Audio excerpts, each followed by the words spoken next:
So this is an engine anatomy video. I made one yesterday and made some mistakes. Here you have your mass airflow sensor, throttle body, air intake, power steering pump you don't need, alternator to keep that, air compressor pump you don't need it unless you want to run AC. The lines for the air compressor pump can stay connected. You don't have to undo anything. You should just unbolt it and it should slide out okay. The radiator is only held in with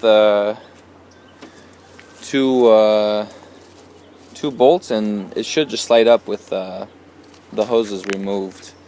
One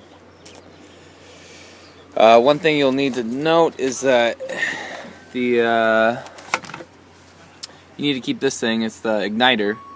Hang on to that. You'll need that for the ignition system. So this has been some debate whether you need it or not. It's not this one. Maybe it's both. Anyway, it's a atmospheric pressure sensor or barometer. It hooks up to this line here. It's got this little thing on it. Yeah, debatable as to whether you can keep it or not. It functions to tell the engine or the ECU the outside air pressure, and so without it the ECU will run just kind of a standard pressure. Some say since you have the mass airflow sensor you don't need it.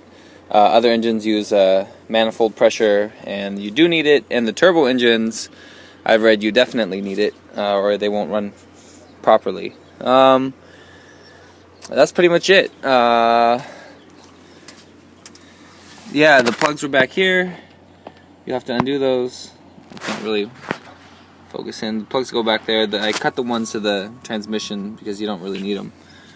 Other than that, just I think that's about it. And then grab an ABS sensor if you have to run a vehicle speed sensor. If you're running OBD2, the ABS sensor puts out the right amount of voltage for the speed sensor issue, so you can use that with the 4 pickups, however you want to mount them, and use that.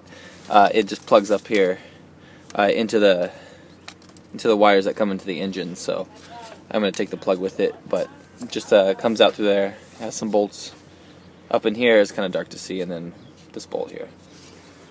Alright, and that's about it for the engine.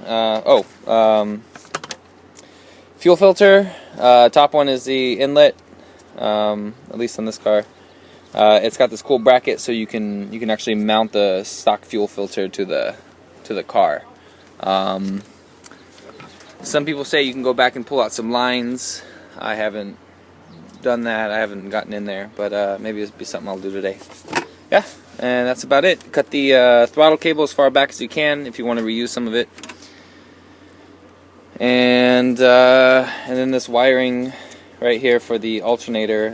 It's got 2 big wires for the top post, and then it's got these 2 other wires. I think the black and white one is the one that needs power from the ignition on, or the alternator light to function properly. Otherwise it won't charge, so you'll have to get a charge into it before you turn it on. And I think that's about it. Maybe I missed some stuff, but much it. There's a bunch of hoses, vent hoses, no big deal. Looks like some stuff is unplugged in here. This hose is important, and it connects to your intake manifold down to the idle air control valve and then into your intake.